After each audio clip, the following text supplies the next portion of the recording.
Hello, ladies and gentlemen. Welcome back to Full House Games.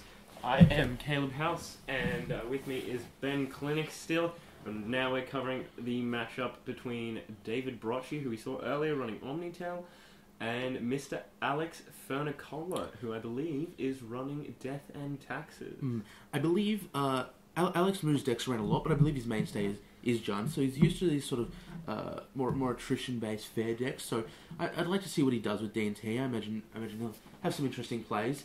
I have actually talked to Brocci about the D&T matchup a couple of times. Yeah. And we have somewhat differing opinions on it. And I'd be interested to see how it plays out. Personally, I think this matchup is... I think by going with Omnitell, he gets a better matchup against D&T than he would if he was playing straight Show and Tell. But I still think it's a very, very difficult matchup. I put Show and Tell to D&T as a 90-10 matchup. I think it's one of the worst matchups in Magic in terms of like how fair it is. It's up there with Blue White Miracles and Elves, you know. Okay, and how do you think that sort of translates to this matchup here?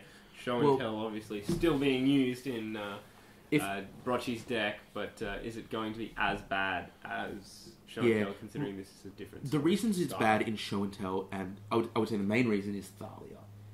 And I would agree that's just as crippling for Brocci as it would be for Show and Tell, for the same reasons. You want to ponder every turn. You want to ponder, you want to brainstorm, you want to cast your preordains, you want to be able to use your free counter spells. I mean, if you're playing Show and Tell and you have to represent counter magic for all these things, it just costs so much mana. If you have 3 mana out, that represents 3 cantrips you can do. If they have a Thalia, it cuts it down to 1. Yeah, that's it very right. really, really hampers the deck. Maybe a Daze or a Force of Will. Yeah, if you're lucky.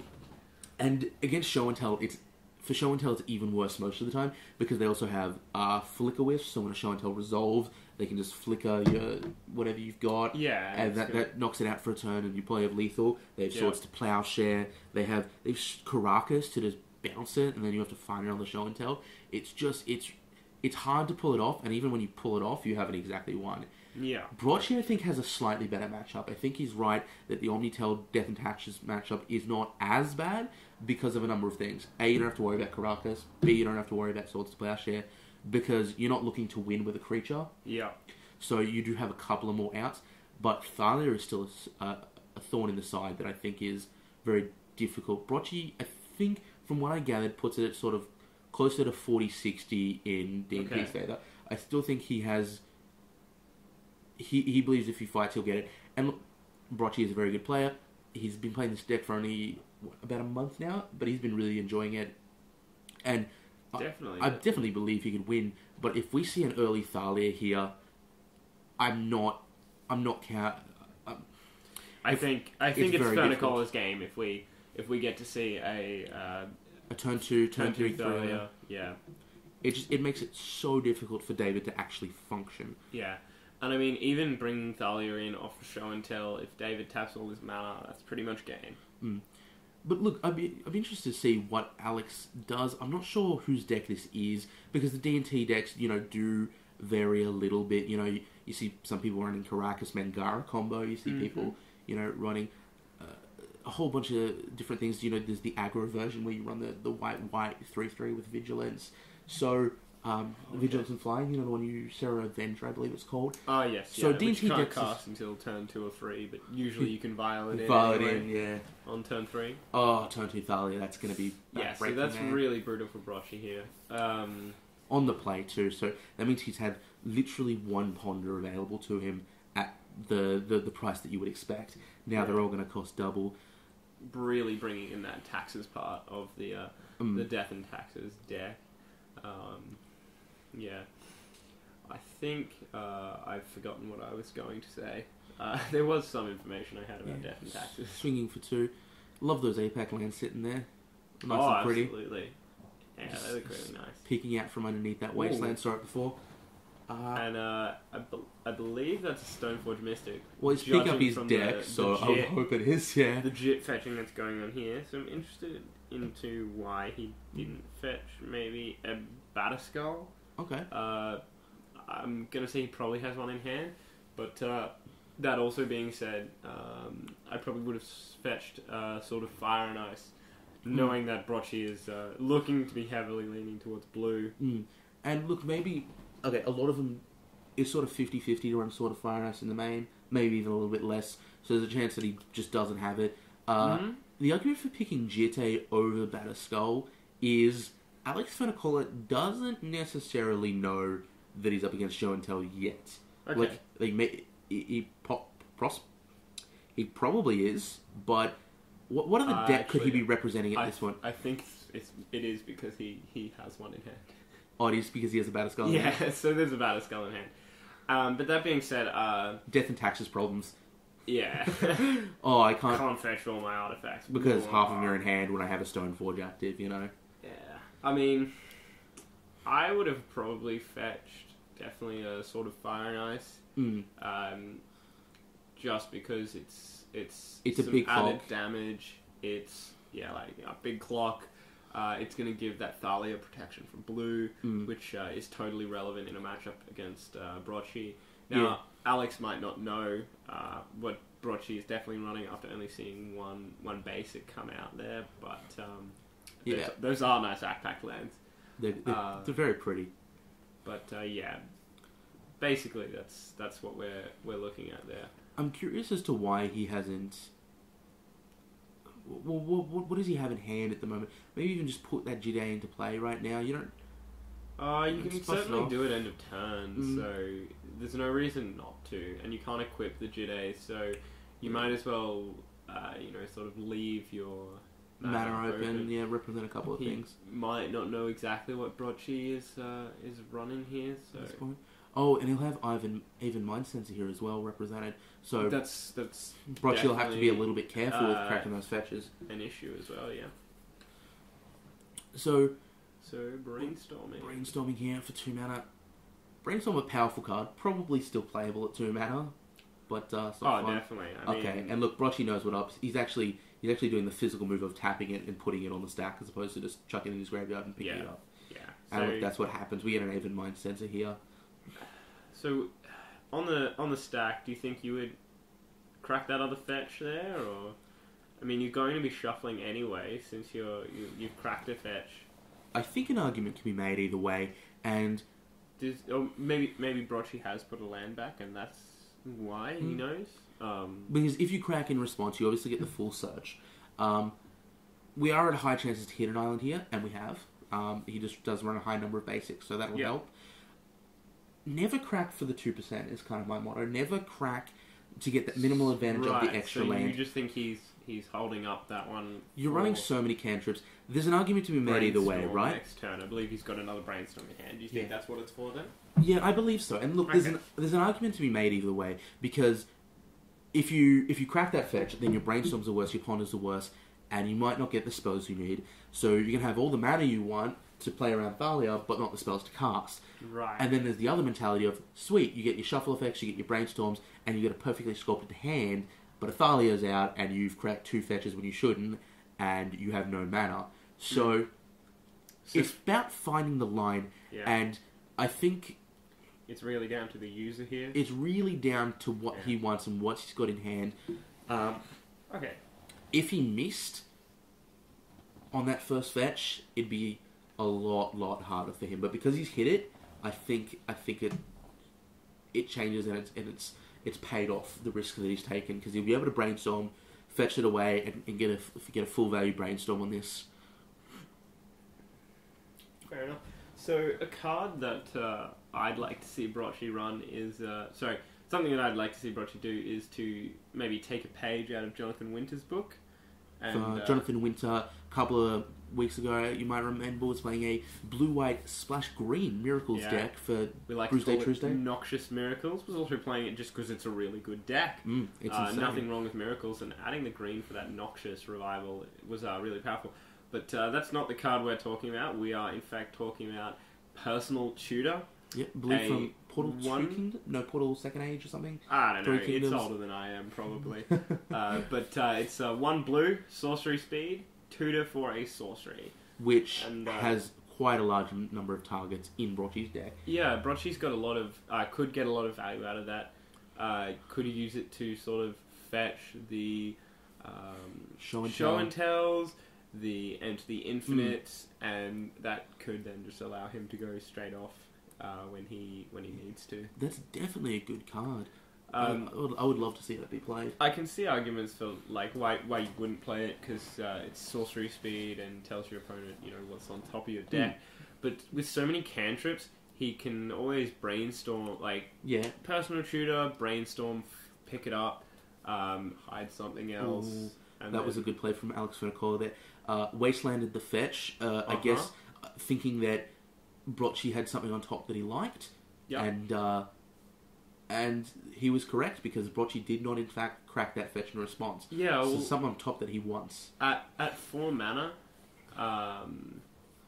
that's really a good play for Funicola. 3 mana is all you really need in Death and Taxes, and he's not really going to be able to target anything else with a waste, so he might as well get full value and better information out of it by forcing his opponent to play like that.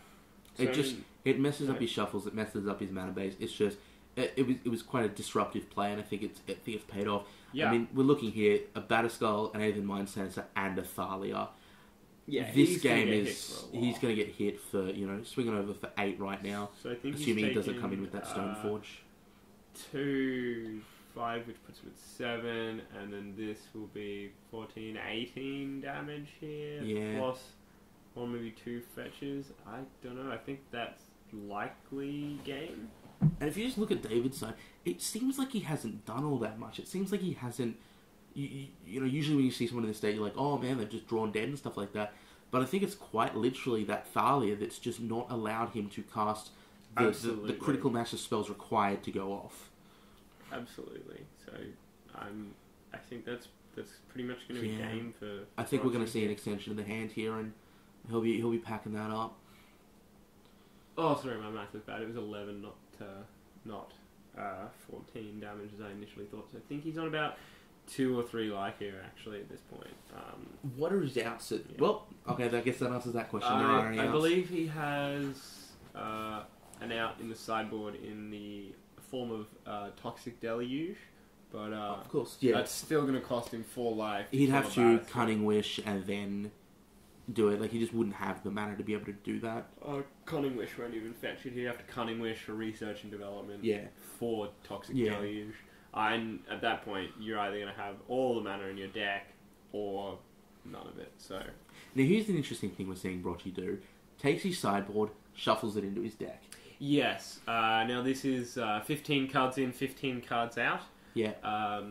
And I spoke with Brocci about this method of sideboarding. And he prefers it because it just allows him to get a better overview of the deck, I guess. It also gives your opponent less information. Yes, that's very true. By not showing your opponent how many cards you're sideboarding in or out, like Mr. Funicola is over there, you get to hold a lot more information to yourself. Hell, you might not even be sideboarding anything in or out here. Yeah. This could just be like, I'm sideboarding. My deck has nothing to do with Death and Taxes in the sideboard, but I'll make it look like something is going on, and that's certainly not the case. But I think one of the big things too is he hasn't shown Cunning Wish yet. He hasn't shown that he has the Cunning Wishes. So Funicola doesn't necessarily know that he's on a wish board. If you're only changing 3 cards out, you go, oh, maybe this is the Cunning Wish version because you've got very limited sideboard options. Very true.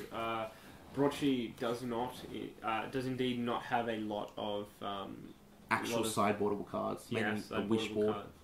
Cards. I actually like this as an educational tool more than anything else. Sure, there's the minimal advantage of not doing that, and he's definitely gained something out of doing it that way. Mm-hmm. Magic's all about the minimal advantages. I actually love it as an educational tool, though, because I remember when I first started... How do you mean educational tool? That sideboarding technique. Okay, yeah. Because I remembered when I first started playing Magic, I really struggled with sideboarding, as I think a lot of beginners do, and... It's a scary concept. I don't even think I had sideboards for a lot of my initial decks. Most of your decks you just go, well, my deck has a game plan. I don't want to disrupt that game plan. Like, someone has helped me build this deck and they've said it's got these elements in. I don't want to break that up. So you have trouble sideboarding. And I started learning from this gentleman. I don't remember specifically who it was, but he was quite a good player. He still plays.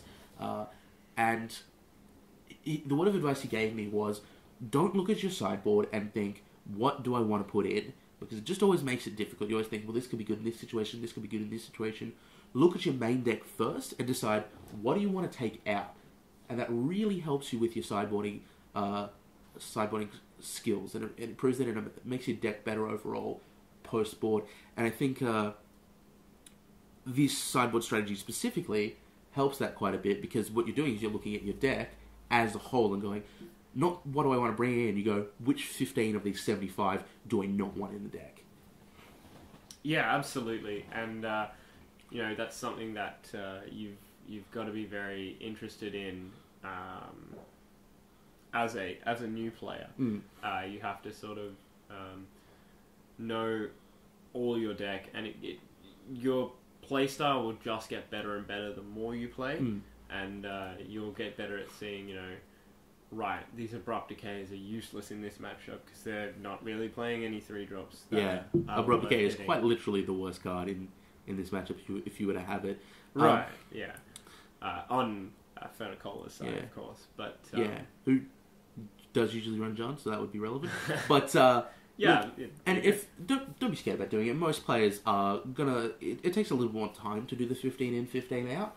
But most players are just gonna be fine with you doing that. I mean, if you're a new player anyway, most people will accept that you're a new player, and you're probably gonna get beaten by them. But you'll also, it's just a way of getting better. Yeah, it's definitely a way of getting better, and if you're a more experienced player, you're going to immediately know which cards you want to put in or take out. Exactly. So you can put all 15 in, go straight through those 75 in your deck hand, and flick, flick, flick, all of it's done. That being said, I was up against Blue-White Control the other day, and he did the 15 in, 15 out. I was like, nah, hurry up. Because that matchup is so slow. We're talking about miracles here? We're talking about miracles here, and it goes forever, that matchup. And I was just like, bro, you better snap that off right now, otherwise we are going to time. Definitely. It's not something you want to do, be a slow player with a Miracles deck. Against, Miracles. Even just Blue-White Control in general. Like Blue-White in Standard at the moment, like everyone's looking at the Even Flock deck, and that's how that's going. There was a couple of people tried to bring it to Game Day yesterday, and I was just having a chat at it was a tournament before Game Day, a big modern tournament, and we're just talking about what we're going to be running for Game Day that afternoon, and a couple of the guys are just like, well, even Flock won the tournament with Blue-White Control, and I'm just like, and they're like, oh, we should just run that list. I'm like, no. That list was really good because you go up against Kibler, and Kibler goes, oh, sweet, I know what you're playing, we better just pound this out because you have Jace's ultimate as a win con. You have my win con as an ultimate. Yeah, so basically. You have Jace's ultimate as a win con. So it's like, we better pound this out. But if you got a Game Day with that thing, man, you'll just sit there elixiring for all day, and your opponent will just be playing slowly, and they won't know what's up. Yeah. So there's arguments to be made for winning game 1 with, say, Mutavaults, and then just tying. Going game 2, taking out said Mutavaults, putting in something ridiculous. I think the best Blue-White control deck I've seen ran Codex Shredders and no Elspeths just to tick Jace up and sit there ticking Jace up. No Mutavaults, no Elspeths, no win cons, just Codex Shredder. The funniest Blue-White win con I ever saw was, I can't remember what format it was. This was a number of years ago, and what he was playing full bribery. And everything else was a counterspell or an answer. That's all he was running, full bribery. That was his win con. He didn't have Mutavaults, he didn't have anything. If his bribery didn't hit something, he would take your win con and win with it. Here's what the opponent did. They took out every win con they had in the deck post-board and bought it in nothing. So they bought it in... Nothing? When I say nothing, I mean just terrible the most cards. Terrible cards. Just cards that just wouldn't work for him. Cards that are answers and not threats. And then what he did is he goes, mulligan, mulligan, mulligan. He mulligans down to 4 or 3, and then just goes, sweet, and just starts playing lands and just starts doing nothing. Oh, I love it. And then eventually the player goes, okay, sweet bribery, looks through his deck, realizes he has his nothing, and because the opponent has mulliganed down to 4, he will draw himself out first. What a win con. What a win con. Oh, alright, ladies and gentlemen. Removing your own win con so that your opponent doesn't have one. Back to the matchup. We're looking at a turn 1 Aether Vial from Mr. Fernicola and a turn 1 Ponder from Mr. Brocci. The best thing here that we can expect is a Thalia. If he has Thalia, I mean, Brocci's just having an unlucky day if he has a turn 2 Thalia again. Both Like, turns. Is that an Enlightened Shooter in hand? huh. Alright, I haven't seen Enlightened Shooter before, but I mean, it's got a lot of interesting targets. I mean, yeah. you can hit, Rest in Peace post-board, you can hit Yep. Aether Vials, I don't think you necessarily want to. Oh, there's a turn 2 Thalia. Wow. That's gonna hurt. That's So gonna hurt him. I think his Aether Vial, his Enlightened Shooter? Enlightened Shooter might be for something that we saw Dougal running, and that is the enchantment, 2-cost enchantment, sacrifice, destroy another enchantment. Oh, yeah. They run that post-board to deal with things like Dread of Night and things like that, so... Right, but it could also deal with Omniscience. Yeah. In Brocci's board, that might be what it's there for. And if they show and tell... Hold on, we are seeing exactly why it's there. That's actually interesting. Show and tell in response in light and shoot. No. And then if you get some way to kind of draw it maybe with a Horizon Canopy, you can put it into play. Then when they arrive, you do... That's the Spirit of the Labyrinth. Oh, wow. Wow. Okay. Spirit of Labyrinth enchantment creature. Okay, Getting some value out of the Theros block. That is exactly what we're looking for. Oh, that is awful. So now, if you cast a Brainstorm, is that Vial on 2? It is. That Vial's on 2. So that's effectively, look, you're going to be putting back 2 cards, sorry. But obviously it's going to go on top because... if he Brainstorms, it costs him 2 mana and he discards 2 cards. Wow. Like, this is... That's like paying 2 mana for a Chains of Mephistopheles. Yeah, that is terrible. I believe that land is untapped there. No, I believe he Enlightened Shooter in his upkeep. Okay. Yeah. Put that right into play right away. Should have cost him 2 then because of... Yeah, I don't think he's been paying attention to his own Thalia. He did So have the 2 mana though. But, I don't think he's going to use it. Okay. Oh, here we go. Here we see him paying for the rest of the... No? Okay, he's doing another free one. Okay. Okay, well, that's... Alright, this is the first time I think that... Yeah, it's the first time he's Fernicola played is running D&T. And look, at the end of the day, even though it is a game of Violation, I think it's actually just pretty minor. Like, I mean, it is big in terms of rules, but in terms of the end result of this game, he still gets the Spirit of Labyrinth on 2, because he could have tapped out for it. It just means he would have had to Enlighten Shooter in his upkeep for the Aether Sworn Canonist, which is an artifact, wow. And then he would have filed that in. So it would have worked differently. But there's a line of play where what he does is legal. Which is obviously... I'm clearly not a drug. I'm clearly not a judge. We might be entirely incorrect, and that some of that, or all of that, happened in Brocci's... so the first one might have happened in Brocci's end step, and the second one he just pre-tapped for. I don't know. But, yeah, that's something to be aware of. Your spells will still cost more with Thalia. Yeah. Just like Dream Halls, it goes both ways. Yeah. Well, I mean... I'm going to ruin my comment on that either way. I'm not quite sure what's happened, but either way, we know that this is just hurting Brocci. One thing we can agree with is that a Thalia, a Spirit of Labyrinth, and an Aether Sworn Canonist is... pretty much the 1-2 punch that you need to take down a sort of unfair deck like this. It's the 1-2 punch under the belt. Like, it is really hard. Yeah, that's the 1-2 kick in the nuts. Yeah.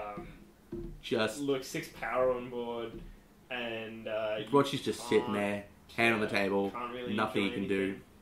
So I think we've taken a beat from Thalia twice, and a beat from Spirit of the Labyrinth, so that's, 7 damage there? Yeah, like we're looking at 2 a lot of fetches damage. Being cracked is an extra 2, so that's 9.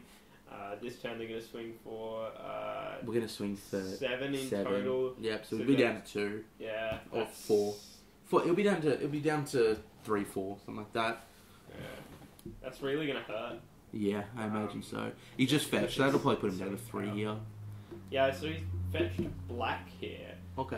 What are his options? His options are Toxic Deluge. Okay. which is obviously a very powerful card against, especially in this matchup. Death and Taxes. But yeah, that's about it, and it's still going to cost him a life to pay that. So Yeah. I mean, if he does this, Well, it costs him 2 life because Aetherwall Storm counts as a 2/2, I believe. True. So basically, I think Fanicola can have any card in hand except for Mum and win from here. Yeah. His Vial's Well, on I think what? it specifically has to be a 3-drop. His Vial's at 3 at Yeah, the his moment? Vial's at 3. He ticked it up after we saw the counterist, I believe. So it has to be a 3-drop for him to win the turn that he deluges. But any other spell, I believe, will get it done the turn after. But yeah, this hasn't been fantastic for Brocchi. It's just those tax effects have really put him outside of the game. Yeah, which is unfortunate, but you know that's the aim Death of the and game Taxes. for Death and Taxes, just to beat on you and beat on you and beat on you and make all of your cards worse. Mm. And there it is. There's the Toxic Deluge. Yeah, and that'll wipe them all out from. And look, D&T represents quite a large percentage of our metagame. Would you agree? Yes. Yeah. With what 5, 6 D&T players out of 35, 30, we're 30, looking 35, at, yeah. You know, 1 in 6, 1 in 1 in 6, 1 in 5.5. I mean, and there's the concession from Brocchi. It is a deck that keeps other decks in check, especially the more unfair decks. I would say it's affected our metagame in like a very specific way. If you look at the SCG opens and you look at their meta, you know, you go to MTG Top 8, you'll be able to find that sort of information. D&T represents like 4%. It's quite unpopular, especially. I mean, that's still a tier 1 strategy that's still viable and it's still powerful, but it's not as common as it is, I believe, in Europe and as common as it is in our metagame. And I think it's actually changed the way games play as a result of it. If you look at our metagame, it's quite fair as opposed to most metagames. Because all of the... because of all the D&T that's kind of pushing it out. Yeah, and that leads to, I would suggest, more people playing Death and Taxes and less people trying to play the more unfair combo decks. Really only the experienced players. The really experienced players are the ones who are hopping on the combo decks, and because they're the ones who know sort of how to play around it and they want to sort of jam it and have fun. But that also opens up other lines where you can play some other more fairer decks. And options get opened up. Yeah, I would say Loam is probably more popular in our meta than most. That would probably be Death and Taxes and then some sort of Loam land style of deck with I think 2 or 3 of those matchups. And Loam tends to thrive in a fairer metagame, so it's probably D&T that's almost brought Loam out a little bit. Yeah. And I mean, okay, let's list the unfair decks. We've got Chimalski and we have Brocchi on Show and Tell. We have Jacob on Ants. We have Cloud Post decks. We've got a couple of Cloud Post decks, they which sort of sit on the right of the borderline edge. fair and unfair. I don't think they have a terrible matchup against Death and Taxes, actually, which would probably lead to a higher prevalence of that sort of deal. We have Boyd on Tin Fins, but he clearly plays that for fun. I think he acknowledges that it's. I think he's also playing some Esper Stoneblade recently. Yeah, exactly. As well. That's what I was about to mention. That as soon as he wants to win, he goes and plays Stoneblade. He plays Tin Fins when he wants to have fun, and I think it's that. The unfair decks are really getting beaten up on. There's there's some Miracles, there's some Elves, and I think there's a couple of brews every now and then, maybe a couple of Delver decks, a burn deck or two, and some standard bug. So that's pretty much a rundown of our meta. Come down and help change that. Help shake it up. What beats D&T? Let's send out the word here. What beats D&T? Comment and subscribe. Tell us some more. What should we bring to beat down this powerhouse of white? What should you bring? We've told you our metagame. That's right. You can just take it from an angle, show up randomly, and beat everyone. Crafting. Come along. Anyway, please join us at 7 o'clock at Good Games for some more Legacy events, and further on this channel for some more awesome footage. Please stay tuned to Full House Games for Magic and more. Have a fantastic evening, or day, or day, or day. Or day.